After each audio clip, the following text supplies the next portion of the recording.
आपण पाहत आहात आपल्या हक्काचे प्रतिध्वनी न्यूज।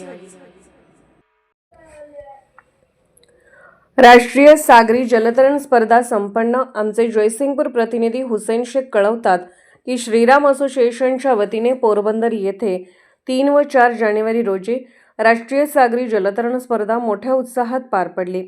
या स्पर्धेत महाराष्ट्रातील कृष्णामाई जलतरण मंडळासह सांगली, सातारा, कोल्हापूर, पुणे व मुंबईच्या जलतरणपटूंनी घवघवीत यश मिळवत नवा इतिहास घडवला।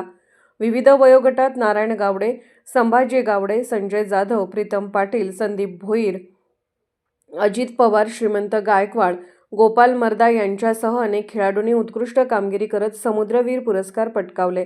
69 वर्षीय गोपाल मर्दा आणि 76 वर्षीय प्रदीप राजवीर यांच्या कामगिरीचे विशेष कौतुक करण्यात आले। या स्पर्धेमुळे महाराष्ट्राच्या सागरी जलतरणातील यशाची परंपरा अधिक बळकट झाली असून आयोजक श्रीराम असोसिएशनचे सर्वत्र अभिनंदन होत आहे।